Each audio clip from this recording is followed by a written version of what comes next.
Good morning, everyone. Thanks for joining today's program on Fatphobia. I'm Jessica Philippe, the Member Engagement Librarian at the South Central Regional Library Council. We're using Zoom webinar today, so your mics and cameras are off for the duration of the webinar, but you are welcome to post questions to the chat. And now it's my pleasure to introduce Kate Manne. She is an Associate Professor of Philosophy at Cornell University and the author of several books, including Unshrinking: How to Face Fatphobia. Thanks for joining us today, Kate. Thanks so much for having me, Jessica, and for the kind invitation to speak to you all about this issue that matters so much to me and to many folks. And I really am honored to be able to engage with you in this way. So the title of the talk today is Fatphobia: What It Is, Why It Matters, and How to Fight It. And I'm going to be looking at those aspects of my topic pretty much in order today. So I wanted to start by defining fatphobia for you. So the way that I define fatphobia is the unjust downranking of people who live in larger bodies, or I also use the word fatter bodies or fat in a completely non-pejorative, non-judgmental way. So before I get into the different strands of fatphobia that I'm going to unpack today, I wanted to just make a note about that terminology. So when I use the word fat, I'm following in the footsteps of many fat activists and people in the fat activist tradition who are using that word in a shame-free, non-judgmental, non-pejorative way, much as we would use words like short and tall as a purely neutral description of some bodies. So the word fat in my mouth is meant to be this neutral description of some body types. And I identify myself as a fat woman, albeit a small fat woman at this point in my life. So fat activists also like to distinguish between small fat, mid fat, and large fat people to make the point that people who are at the smaller end of the fat spectrum, like me at the moment, have a certain degree of privilege relative to those in larger bodies. Okay, so having given you my definition of fatphobia, what I'll be doing in the first part of today's talk is unpacking that definition with respect to the ways fatphobia shows up in terms of moral derogation, so making people's characters or behavior seem contingent on their simply having more flesh on their bodies. With respect to their intellectual value, so holding that people in fatter bodies are intellectually less than, which I also hold to be an unjust downranking of those who live in fatter bodies. With respect to sexual and social status, that will be an important part of unpacking fatphobia. And also, and this is a more complicated topic, with regard to health status. So I am someone who believes that the relationship between weight and health is complicated and nuanced, and that it is unjust to hold in any simple way that fatness is automatically unhealthy, or certainly some of the myths that people who are fatter are doomed to die of fatness are just not true. So I will be trying to give a nuanced picture of that relationship between weight and health later in today's presentation. Okay, but I hope that makes sense as a general overview of the first part of today's talk, that I'll be unpacking the moral, intellectual, sexual cum social, and health strands of fatphobia before we move on to consider why fatphobia matters, some of which will emerge as we talk about what fatphobia is. So the moral strand of fatphobia, I wanted to spend some time unpacking carefully today because we'll be able to uncover quite a lot of empirical evidence that will help bust other myths and unfair status derogations about fatphobia if we carefully go through the argument that there's something morally awry with fat people, which I hold to be a really core aspect of fatphobic ideology. And so one way that we can immediately see that fatphobia has this moral dimension, it lies in myths that people with fat bodies are lax, lazy, slovenly, irresponsible, and so on. And I'm going to draw here on the words of a really noteworthy and brilliant fat activist and scholar, Aubrey Gordon, who is the co-host of the well-known podcast Maintenance Phase. She writes in her 2020 book, and I have all the references, by the way, on the last slide. She writes in her 2020 book, What We Don't Talk About When We Talk About Fat. She writes that most of us take up our expected roles as disciples in the gospel of thinness. In it, bodies like mine, and she speaks as a larger fat woman, bodies like mine are venal sins. Fat people are morality tales, our bodies feral prophets of the fatness that would follow any pious thin person who abandoned their vigilance even briefly. So there's a lot in that quote, but here Gordon is pointing to the ways that fatness is associated with a lack of virtue. The assumption is that fat people eat poorly and don't move their bodies, which we'll be unpacking why that is largely mythical in a couple of slides, but also that those behaviors are regarded as a moral matter rather than a matter of personal autonomy, which is another aspect of this picture that we really need to scrutinize and question, I think. So this association of thinness with morality and fatness with immorality is something that I want to really try to make precise and to dispute in the remainder of this slide, because I think it's really going to speak to many of the myths ultimately that dog fat people as we try to go about our lives and fight for social justice. So in my view, the best, still bad argument that there is a moral obligation not to be fat turns on the idea that fat bodies place a burden on the healthcare system. So that's an idea that we hear very commonly in online discourse.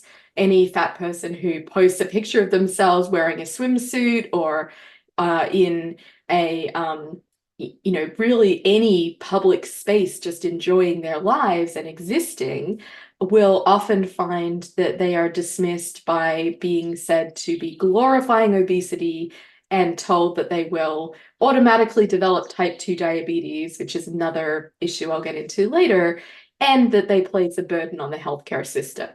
So because those noxious responses to fat bodies are very common, I think it's worth really, as a philosopher, digging into why that is a bad argument and how we can respond in real time to that kind of trolling and degradation.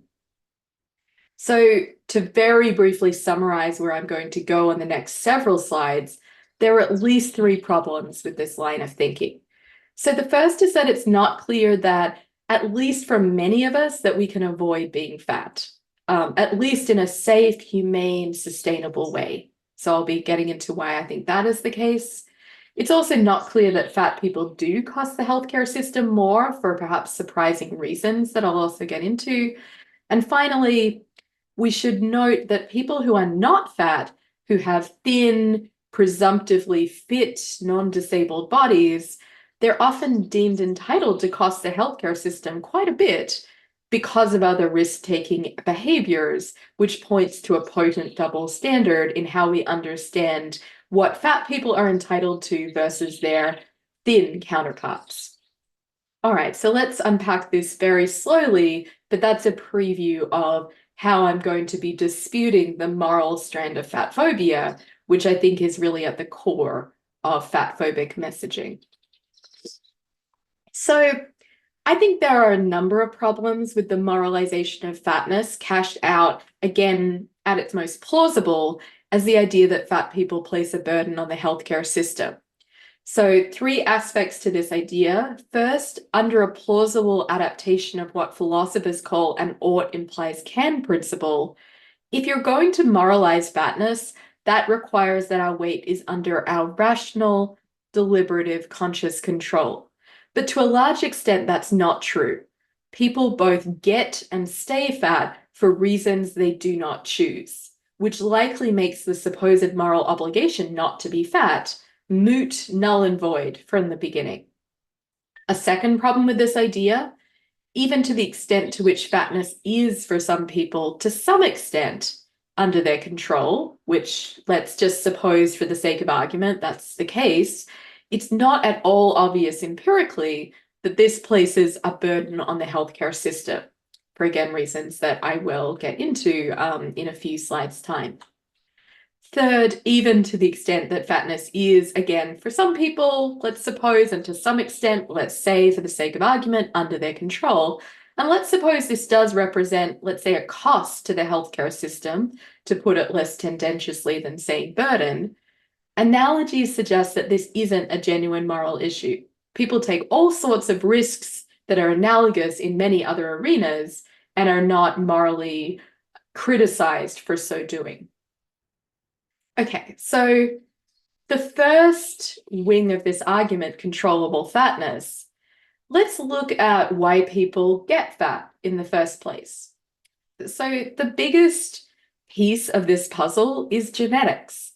So estimates of heritability show that fatness is about 70% due to genetics, in terms of, if you look at the human population as a whole, about 70%, maybe upwards of 70%, but at least 70% of the variation in body mass that we find across the human population can be attributed to multiple genetic factors. And so that means that it turns out that human weight is almost as heritable as height.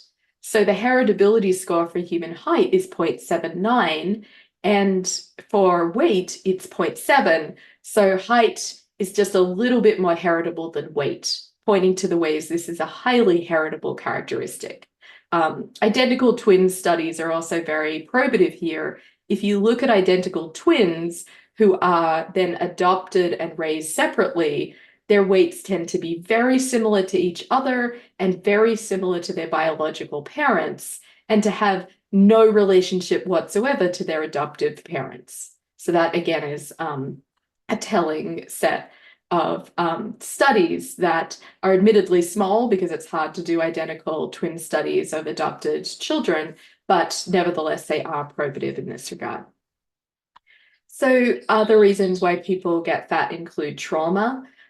So this is something which has been studied empirically, that people who have been traumatized in various ways as children are more likely to be fatter adults for reasons that are not fully understood. An amazing book about one case in point is Roxane Gay's book Hunger, where she wrote a book that was delving into her history of being sexually assaulted as a teen by a group of boys, and then overeating as a way to make herself feel able to cope with the massive psychological trauma that had been inflicted on her, and also to deliberately gain weight to make her body harder to assault because she would have more bulk to defend herself. So she describes that psychological process in grave detail and really riveting terms. It's important to note, of course, that not everyone fat has been traumatized. This is something that, again, we could be too quick to insist that everyone fat has a history of trauma. That's absolutely not true. And it's a myth that Aubrey Gordon unpacks in her second book, which is called You Just Need to Lose Weight, and 19 Other Myths About Fat People. Also really a great read, but it's just worth emphasizing that some histories of trauma do contribute to fatness. So there's, of course, the features of the environment that can contribute to fatness in terms of limited access to fresh food and leisure spaces. This is something which has been much commented on by liberals and progressives in America today. I think that we can be in danger sometimes of overestimating how much influence this has on people's weight, because the relationship between fatness and poverty is actually quite complex. There is only one group of people in terms of demographics who reliably get fatter as they get poorer, and that is white women. So perhaps surprisingly to some of you, there is not this close relationship between fatness and poverty that is often assumed uncritically in argument by liberals and progressives. However, there is some relationship, and there's no doubt that having a lack of access to fresh food and leisure space can contribute to some people's fatness, and that is another unchosen factor. It's also clear that many common medical conditions, including thyroid conditions, depression, and so on, contribute to people gaining weight, as do many common medications, many common essential medications like contraception, steroids, antidepressants, and so on. And we also know that stress can contribute to weight gain, including, ironically, the stress caused by weight stigma. So this is another reason why people may gain weight. And again, it is an unchosen factor rather than something that people are going out and choosing. Okay, so now let's look at the reasons why. Oh, and one other thing to mention here at the outset, which we'll talk about more later, is that dieting itself does metabolic damage. So ironically, another of the reasons people gain weight is that they go on diets, demonstrably suffer a metabolic hit because of it, and then tend to be more inclined to gain weight later once the diet is over. So one study of contestants in The Biggest Loser, the notoriously exploitative TV show, the reality show The Biggest Loser, showed that participants who had lost a dramatic amount of weight had a metabolism that was 30% slower on average 5 years after their dramatic weight loss, with the result that a lot of these people were continuing to diet and exercise, but were gaining weight, and many ended up as fat or fatter than they started because of this metabolic damage, most likely. Okay, so there's also many reasons why people stay fat. Diets do not work notoriously and accurately. So in fact, diets are often actively counterproductive in leading to short-term weight loss, but then long-term weight gain. And although many people can lose a moderate amount of weight through diet, this weight is reliably regained over a 5-year period. Many people between 1/3 and 2/3 will end up heavier than they started. So this leads to the result that dieting is in fact an excellent predictor of weight gain, not long-term weight loss, likely because of the metabolic damage that dieting does. And it's worth noting here that this isn't based on one study or 2 studies or a dozen studies. These results are based on comprehensive meta-analyses that study every major diet study to date that was sufficiently longitudinal, that is, that studied dieters over a 4 to 5 year period. And the way that the co-author of these meta-analyses, Tracy Mann, puts it in the original 2007 meta-analysis was that dieting is not effective in treating obesity. The benefits of dieting are too small, and the potential harm is too large for dieting to be recommended as a safe, effective treatment. And by the way, I don't use the word obesity myself or overweight. I think these are stigmatizing, medicalizing, pathologizing terms. I just use them when they're being used by other researchers or when I'm using them as a reference point in terms of body mass index classifications. The body mass index, as many of you may know, is very problematic, but I will be using it as a reference point to show that people who are in higher weight categories are not necessarily unhealthy in a later part of this talk. Okay, so dieting really doesn't lead to long-term weight loss. Exercise is a notoriously poor method of weight loss, although exercise is very good for our health, unlike dieting. Bad news for me because I love not exercising, but it is very good for the majority of bodies if we find a form of exercise that suits our particular bodies and abilities or disabilities. However, people tend to, when they exercise vigorously, get hungrier, and that caloric compensation means that exercise doesn't tend to induce long-term weight loss, again, for the majority of people.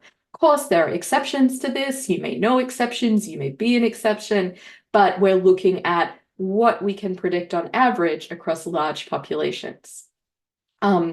So this may be a question that comes up in the Q&A, a question of how much does this picture change with new pharmacological interventions, especially semaglutides like Wegovy, Ozempic, and other GLP-1 receptor agonists. So this new class of weight loss drugs does appear to be more effective at reducing people's weight. But again, it looks like this is a pretty short-term solution because A, people regain the weight really quickly when they go off these drugs, and B, most people do discontinue these drugs due to their side effects, costs, and the fact that most people don't want to be on a drug whose long-term health consequences are unknown for the rest of their lives.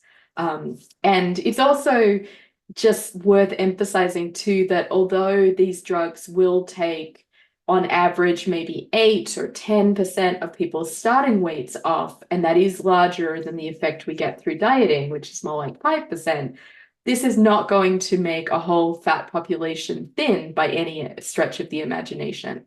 So these weight loss drugs are more effective than diet or diet and exercise combined, but they're not orders of magnitude different.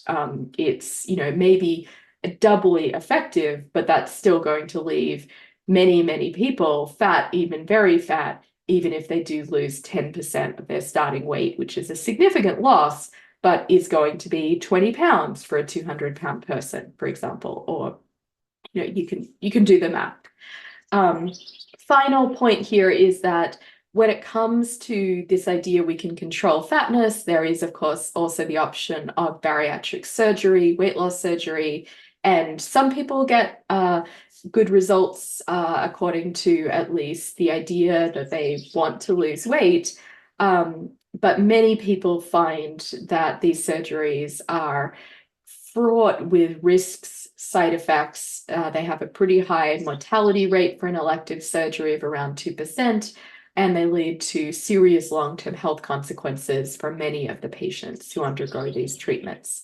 So the result is that bariatric surgery, I don't think, can be represented as a safe, effective, sustainable, humane intervention, again, applied to populations, given too that it has a tremendously high regret rate. People often feel that the intervention has been quite traumatic for their bodies, and is also something that many people find they will regain a large portion of that weight back. About a third of bariatric surgery patients regain a substantial amount of that weight that they have lost. Okay, so this overall argument is meant to put paid to the idea that we could just lose weight if we wanted to as fat people. There really isn't a safe, effective, sustainable, humane intervention that reliably makes fat people thin. That's meant to be the upshot of this argument. So even if there was, though, I think it's also worth interrogating the premise that fatness is something that places a burden on the healthcare system. Because one point to just note at the outset is many fat people are healthy and many thin people are not. And in fact, people in the quote unquote overweight category of the BMI, so the body mass index, which is just a simple function of weight versus height, if you have a BMI that is between 25 and 30, that places you in the overweight category. People in that category, like me for the record, have statistically speaking the lowest mortality of any body mass index category. So over what weight? The question that's raised is, why are we calling people overweight when they have the lowest mortality stats? And this is especially true as people get older, that a certain amount of fat on the body appears to be protective against certain mortality and health risks, morbidity risks. It's also worth saying that people who are in the normal weight category and people who are in the moderately obese category with a BMI between 30 and 35 have indistinguishable mortality statistics. So overall, the relationship between weight and health looks like this U-shaped curve, with people who are overweight having the lowest mortality, people who are normal weight and moderately obese having indistinguishable mortality. And then true, people who are underweight or very obese, who are more than moderately obese, again, using these terms in scare quotes, do have greater mortality, but it's not exactly clear why that is. Is it caused by those variations in weight, or is it mere correlation? That's something that I'll talk about later.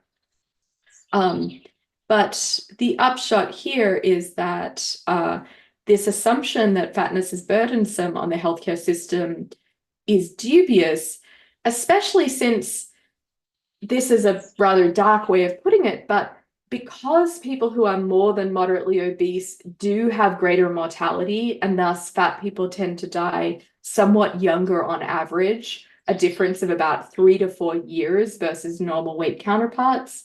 Ironically, and I think a bit tragically, fat people end up costing the system less on average because we don't require health care post-mortem.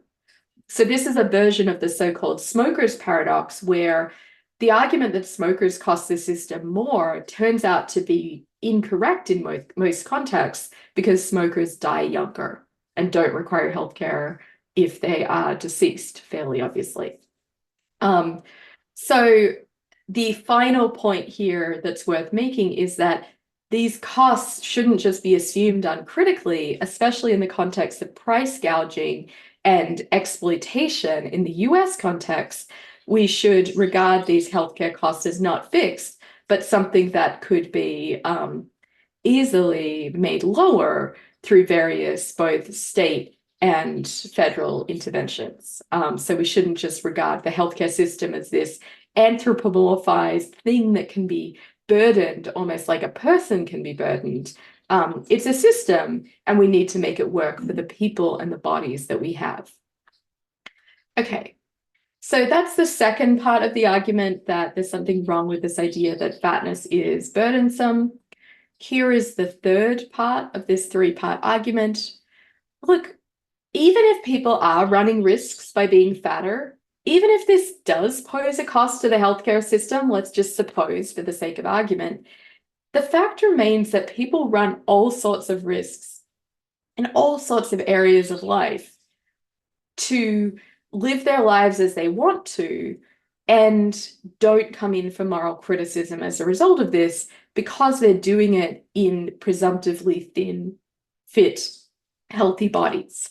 So people who run pretty grave health risks, actually, in terms of potentially needing search and rescue, burns treatments, broken bones treatments, and hospitalization for many other issues, are mountain climbers, base jumpers, Grand Prix racers, and other adventure seekers. Another activity that I endorse, but is surprisingly risky in terms of blood infection, is tattoos. So both people who get tattoos and also people who go in for other risky activities in the previously mentioned category. Again, we don't tend to be very critical of these people, because I think we're imagining a certain kind of body that is stereotypically healthy, and we're not actually calculating how much someone is likely to cost the healthcare system, pointing to a potent double standard here. So this is to say that, look, I think people are entitled to live their lives and have a certain amount of autonomy and freedom, including the freedom to get tattoos, go base jumping, and if someone does choose to, in the pretty rare circumstances where someone is actively choosing to be fatter, I would argue that's a valid choice too. So these potentially overinflated category of people who choose to be somewhat fatter because they live to eat adventurously, comfortingly, even just pleasurably and copiously. Why are we moralizing these bodies, is the rhetorical question that I want to end this portion of the talk on. So I should speed up a bit here, but we can come back in Q&A to potential disanalogies with people who run risks to others, which I do think is a different matter. People like those who refuse to get vaccinated, who refuse to vaccinate children, people who run risks to others by undergoing certain chosen health risks, I think are in a different category than people who are running risks to themselves and their own bodies. Okay, so here on this slide, I wanted to briefly record, given the weakness of the argument for moralizing fatness, why are we doing so? The answer is, I think, not a rational argument. There are powerful debunking arguments as to why we have fat-phobic prejudices that are available in the literature. So empirical evidence suggests that, to put it bluntly, fat bodies engender disgust, including racist disgust, as has been discussed by Sabrina Strings in her brilliant book that I have pictured on the slide here, Fearing the Black Body, The Racial Origins of Fatphobia. And again, all these references are on my very crowded last slide of references here. But what Strings argues in this brilliant book is that the racial origins of fatphobia came about quite historically recently in the mid-18th century. And that was a time when the transatlantic slave trade was burgeoning, and white racist pseudoscientists were looking for a way to differentiate white bodies from the Black bodies who were being enslaved so brutally and in ever-increasing numbers. And these white scientists, pseudoscientists, theorized from the armchair that Black bodies were fatter, particularly Black women's bodies. They tarred the Black body, especially, again, the Black female body, with disgust. And fat phobia became systemic shortly thereafter, having previously fatness been seen more as a sign of wealth and luxury and abundance. So it's really important to get the order here right. Strings argues that it's not that fatness was seen as bad and then associated with Black bodies. It went the other way. Black bodies were associated with fatness, and then fatness came to be derogated shortly thereafter in a racist justification for enslaving Black people. And the norm of thinness for white women had its advent during this time, particularly among American Protestants. American Protestant white women, according to Strings, that was where the norm of thinness really took off and was then exported around the world via various means.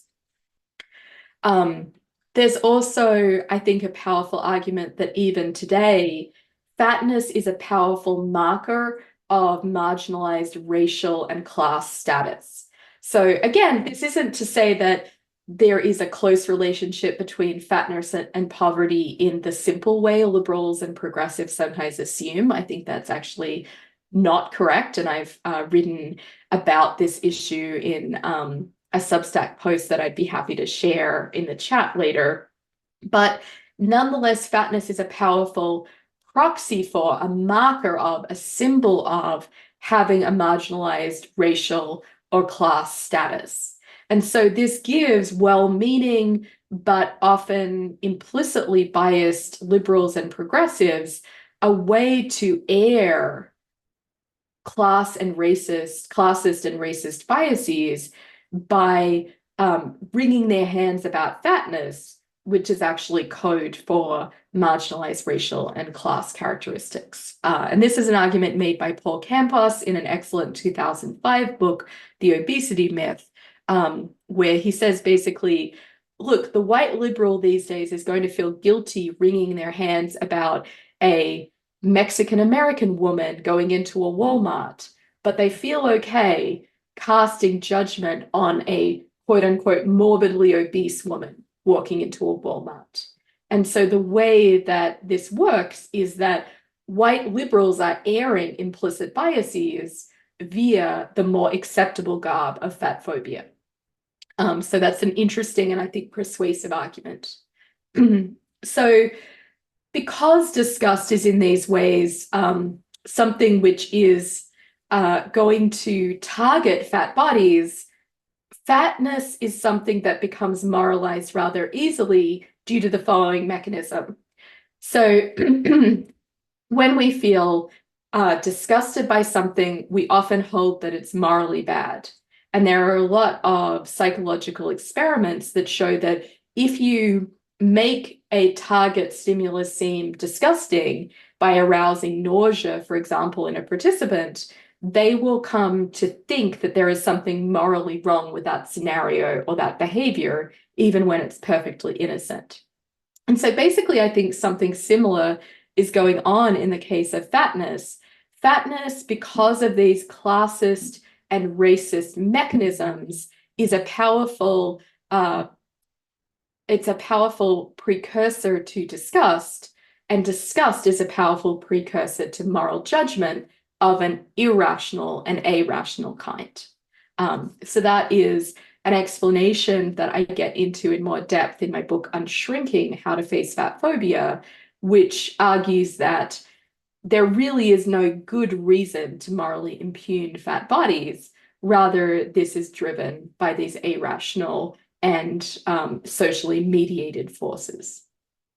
Okay, so that is what I wanted to say about the moral strand of fat phobia. And now I'm going to just briefly unpack the other strands of fat phobia, which I'll do much more quickly because we've already seen a lot of what is wrong with those strands of fat phobia via this argument that there's nothing morally wrong with being fat.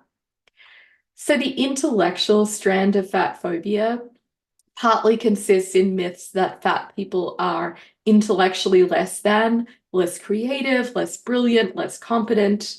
And in my book on shrinking, I trace the roots of this idea to Plato and Aristotle, the ancient Greek philosophers, who really had this idea that the sin of gluttony was a huge deal, and that people who overate, whatever that means, overate, were irrational and also associated with that which was feminine and even wicked, evil, unvirtuous, and intellectually barren.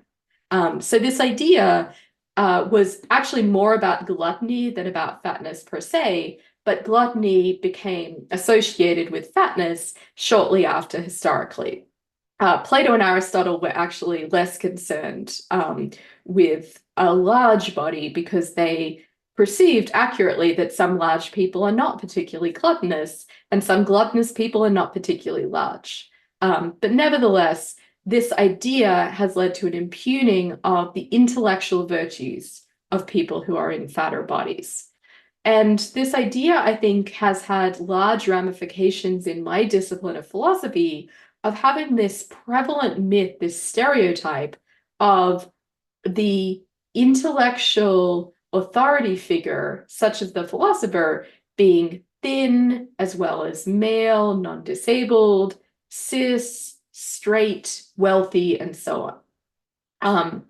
This idea too, I think, then proliferates much more widely in society and has an unfortunate and natural extension to education, where we find that children in the education system are likely to be discriminated against, not just by their peers, as in fat shaming and fat-based bullying, which is a real problem, but also by being perceived by their teachers as less able academically.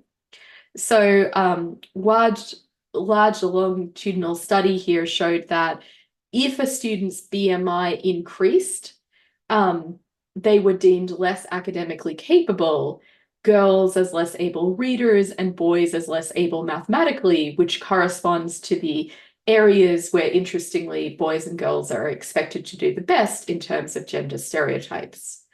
So yeah, no change in terms of measures of objective intellectual competence, but they were perceived differently as they gained weight. And again, the BMI is garbage, racist garbage, as we can get into in the Q&A, but I'm using it here as a reference point just to indicate that weight gain in terms of increases in BMI that is used in this study meant that you could assess the fact that pupils were being judged differently based on their body size, essentially. And I argue in my book too that this idea really extends to more or less any thinking profession, including law, business, other areas of academia, everything from accountancy to, for example, any kind of work that involves the sort of intellectual profile that is, for that matter, essential for a librarian, of being incredibly on top of a vast system of organizational, institutional data collection. So I would be curious to hear more in Q&A about whether this has perhaps affected people in your profession similarly, but I do think it extends well beyond my own academic discipline. So here, getting into now the social and sexual strand of fat phobia, it's interesting to note that while fat bodies are routinely desired, if pornography consumption is any indication, so fat women's bodies are one of the most common search terms in pornography, nonetheless, women are socially and sexually derogated for being fat when it comes to whether or not people, prospective partners, particularly straight men, are willing to date them and consider them marriageable in a way that is open. So this is not to put too fine a point on it, if I am allowed to say this in this context, fat women are often regarded as fuckable, but not lovable in a nutshell. So we can see this affecting parental concerns and discrimination regarding their fat daughters. So parents are twice as likely to Google whether their daughter is overweight versus whether their son is, despite the fact that sons are likelier to be so classified. There are also violent practices like that of hogging or a pig roast, where fraternity brothers compete to see who can bed the fattest woman. And this happened at Cornell in 2014. There is some evidence that fat women have a heightened vulnerability to sexual assault. And there's also a lot of testimony of fat women that they're regarded as an okay partner to have sex with and a secret relationship, but not to date openly. And some of these forms of sexual and social fat phobia also extend to fat men, and I think probably affect non-binary folks all the more so. But in the book, I am concentrating on the intersection of misogyny and fat phobia, because I think that is where the problem is at its most pointy, and also because misogyny has been my area of study for the last decade. So we have actually been through a lot of the health strand of fat phobia already in unpacking the moral argument that fat bodies are morally criticizable. But there's also, it's just worth noting, part of fat phobia, a very potent part, is exaggerating the relationship between weight and health. That I'm not going to deny that there's any relationship there, but it is complicated. So again, we have this U-shaped curve where people who are overweight are actually, statistically speaking, having the lowest mortality statistics, and there doesn't seem to be any elevated risk of being moderately obese versus being so-called normal weight. And the point that I wanted to just add to this in the context of this slide is that even if people, and it's true that people who are more than moderately obese are subject to greater health risks, we don't know that that is due to fatness or whether that is mere correlation, because people who are very fat are also subject to inadequate medical care, the stress of stigma. They are often more likely to avoid going to the doctor, so they may be less likely to get screenings for certain kinds of cancers and other chronic illnesses. And they're also subject to the metabolic damage of weight cycling. So there's a lot going on when someone is in the more than moderately obese category, and we shouldn't be quick to assume that they're necessarily unhealthier because they're fatter, as opposed to they're fatness driving other outcomes like lack of healthcare.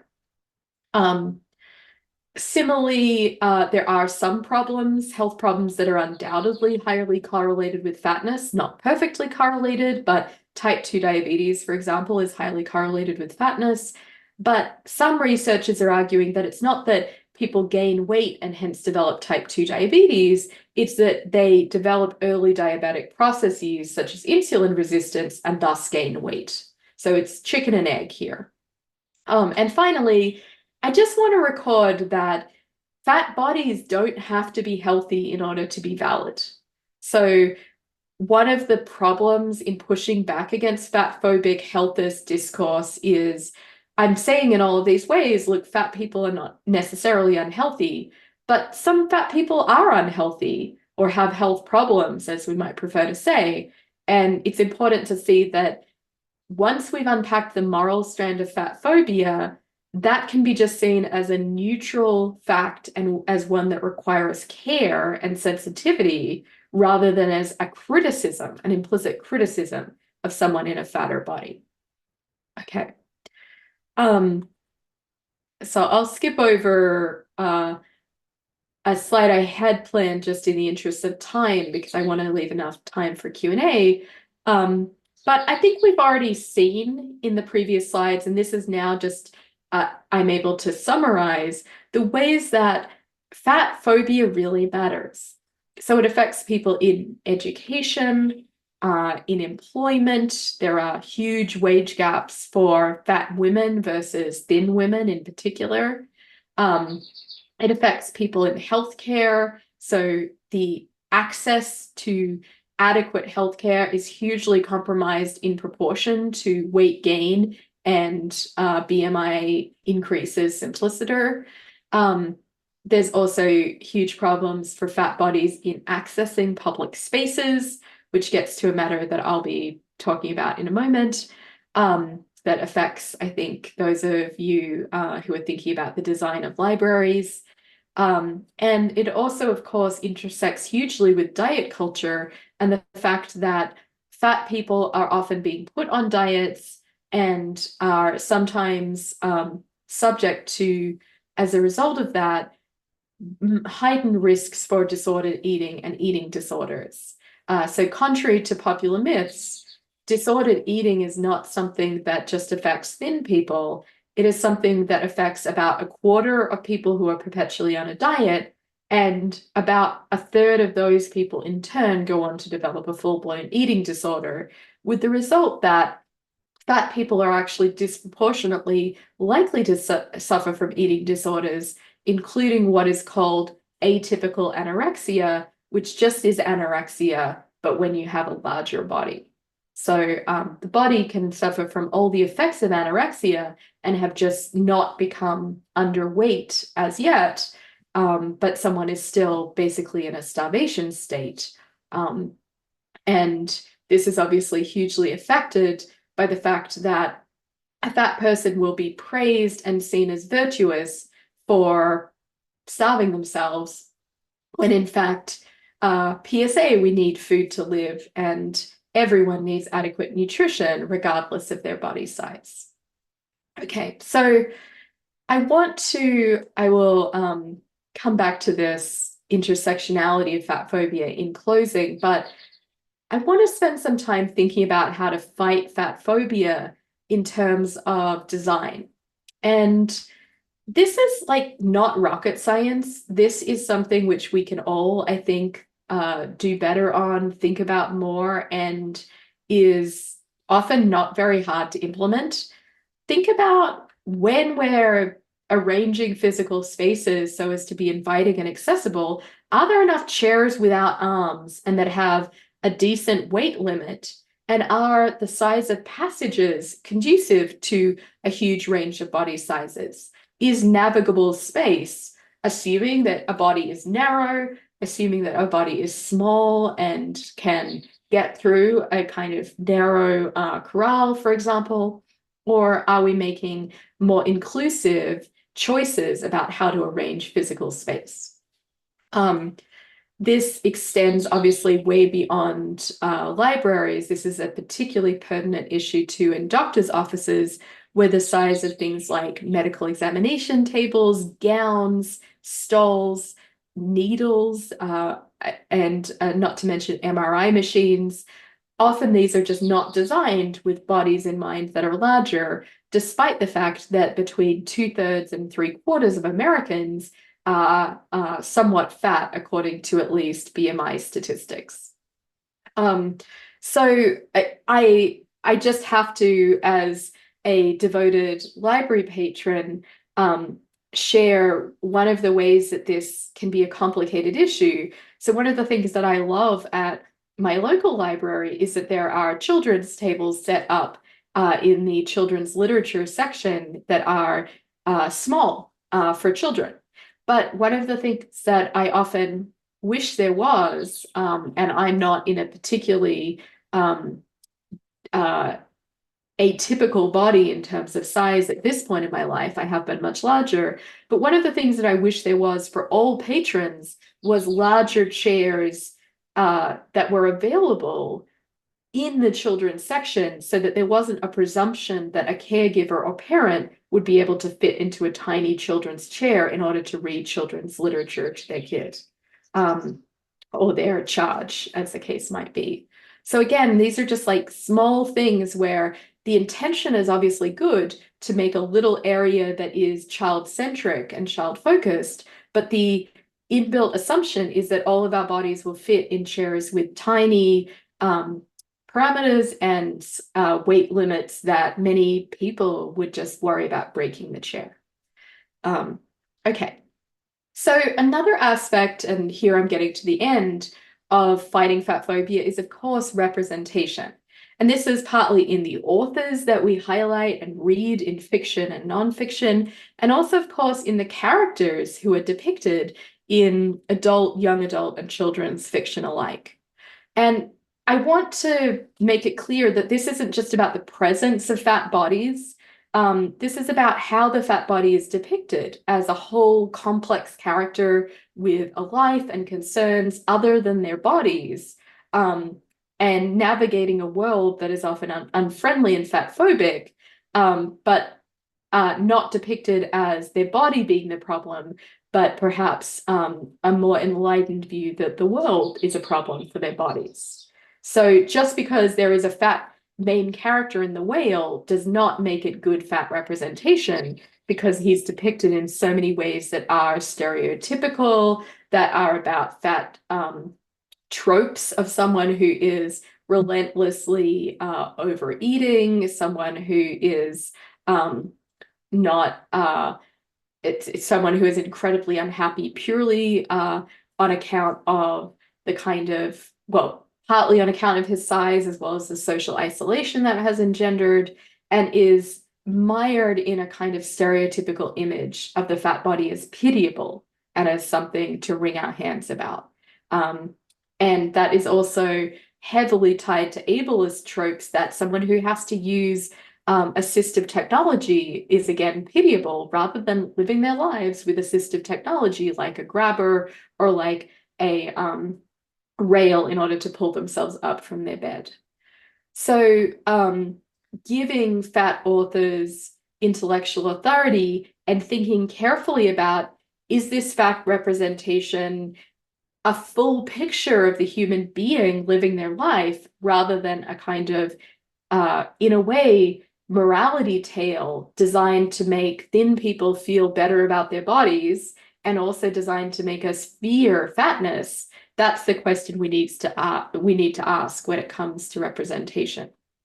So I wanted to just mention to a couple of titles that I think are wonderful children's lit fat representation, because they do somewhat different things in this space. And as the mother of a 4-year-old, I really appreciate all three ways of doing fat representation well in children's literature. So the book Bodies Are Cool by Tyler Fetter is all about bodies are hugely diverse and have a huge range of shapes, sizes, skin tones, hair textures, all sorts of variations in terms of stretch marks, scars, and just, prosthetic limbs, facial differences.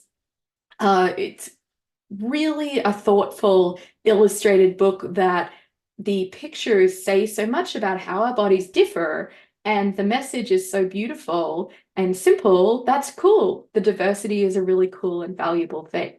So I really recommend that one, especially because the little refrain, "Bodies are cool," is very cute in a 4-year-old's mouth.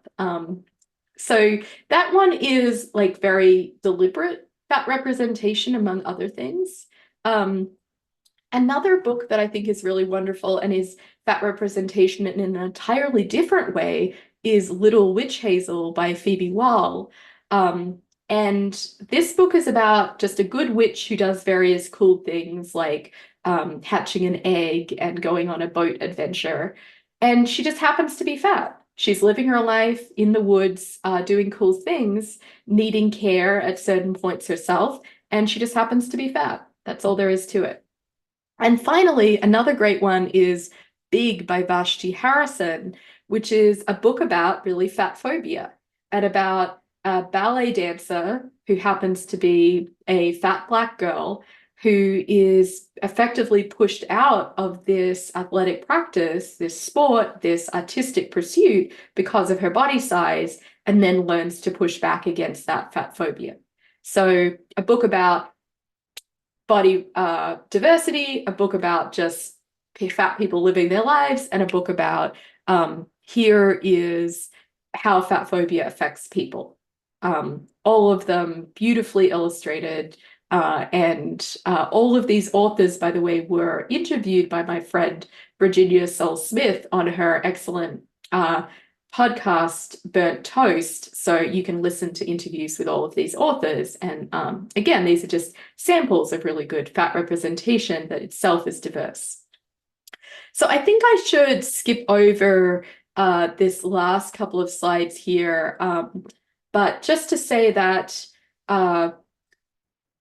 we can do better. We can do better because bias reduction is possible. Many of the trainings that we do don't even consider body size, and there is some modest but promising evidence that it makes a difference if we do explicitly consider body size as one of the metrics of diversity that we care about in doing anti-bias trainings. And a crucial part of that education has to be doing something which I've touched on in this talk, which is that realizing that fat phobia intersects with every other major form of oppression: misogyny, sexism, racism, ableism, classism, ageism, and transphobia.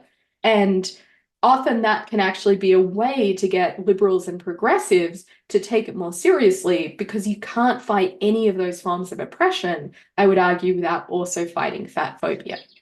Okay, so I'll end here with my gigantic reference slide. I thought I would be able to nerd out, since this is an audience of librarians who similarly love references. And yes, I would love to take Q&A if you have the time to linger. Sorry to take a little too long. No, that's absolutely fine. So I will ask, since we didn't get to all of the great information on your slides and you have these references here, is that something you'd be able to share with me and Yes, send out? I'd be delighted to. And if anyone too wants additional references, because there is even more that I could have added here, please email me. I'll also include my email address because I'd be delighted to share those references too. Okay, great. I'm also going to put a link to a quick survey into the chat if you need to go. But if you do have questions, feel free to post them into the chat and we can run a little bit over. I was just curious, since this did not come up in your book at all, I've seen a huge shift in marketing over the last 5 years, and I'm just wondering about your thoughts about marketing and capitalism's ability to reduce fat phobia. Although the goal is Yeah. to sell more products, I mean, I think it's really helped to shift people's implicit biases. Yes, that's a really interesting question, because I do think that so much of fat phobic exploitation is driven by capitalist systems. So I'm a little pessimistic about the possibility of pushing back on fat phobia via the same mechanisms. I mean, just to give a sense of the scale of this, the global wellness, so-called wellness, fitness, and diet industries will be worth $400 billion annually by 2030. So it's just like, it's such a good way to make money to have people futilely try to shrink their bodies and buy a lot of products to forestall natural aging processes that, spoiler, are going to happen anyway.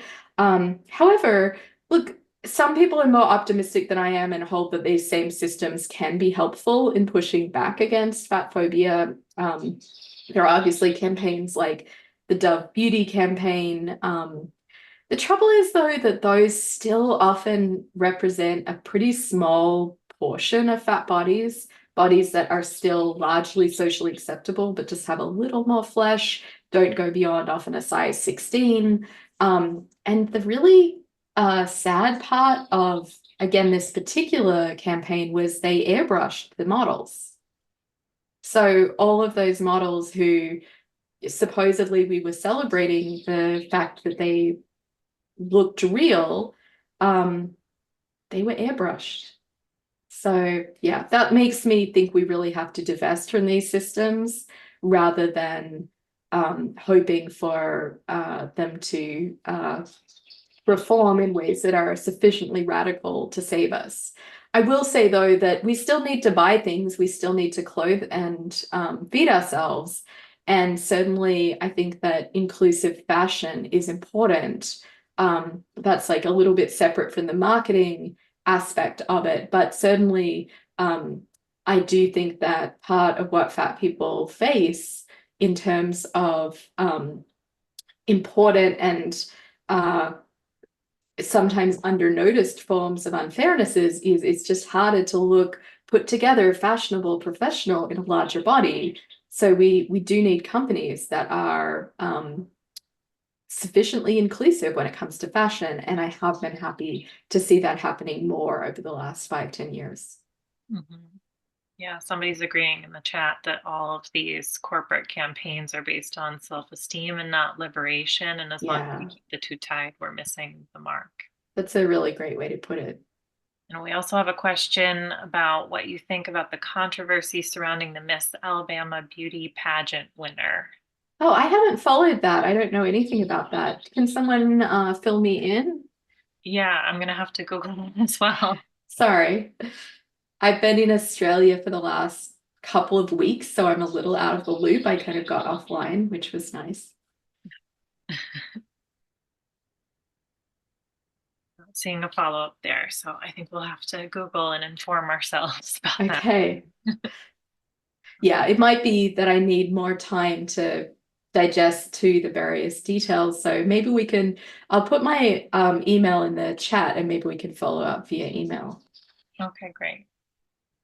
Okay, she's a large woman, and Candace Oh, Owen says it is a woke agenda. Okay. oh gosh.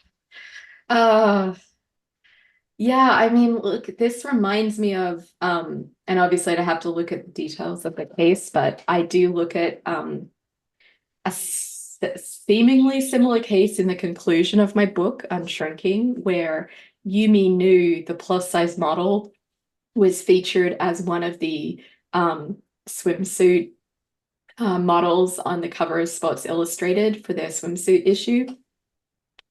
Sorry to be sniffling, I have allergies.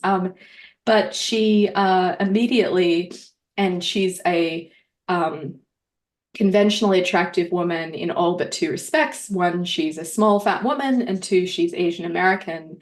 But she is otherwise, conforming to many of the white supremacist toxic beauty ideals that are familiar to us.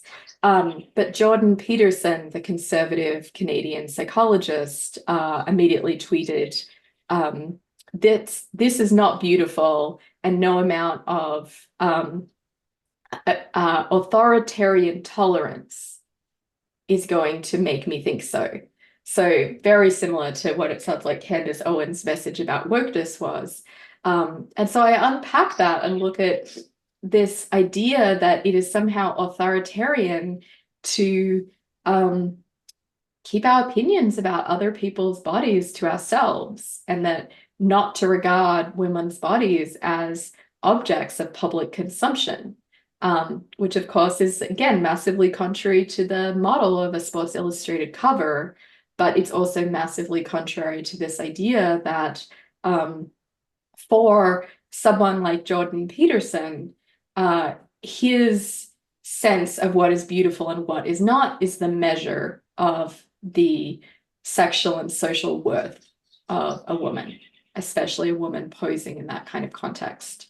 So yeah, it's really interesting that the attempt to make these spaces just a little bit more inclusive, again, attempts that I'm pretty pessimistic about their potential, but that gives rise to this immediate backlash that this is woke or this is authoritarian tolerance, rather than just a sense that these spaces have been too dominated by exactly one kind of body for way too long. And if it's not his bag or Candace Owens' bag, they don't have to look. They don't have to share an appreciation for that particular kind of form in order to just either celebrate or at least tolerate its being seen as one valid body among, I would say, every other kind of valid body, namely all of our bodies. Mhm. There's also a question in the chat. What is a politically correct or sensitive way to refer to people with larger bodies? So I think that is a good one. People who live in larger bodies is the most neutral way to do it. So I think that's a great start. I also think that if you make it clear in context that you're following in the tradition of fat activists, you can just use the word fat in a neutral way. I think it can be more complicated when you're commenting on particular people's bodies. So I think generally we don't have to comment on people's bodies at all, but I wouldn't use the word fat for someone's body unless they had invited me to do so by referring to themselves and identifying that way.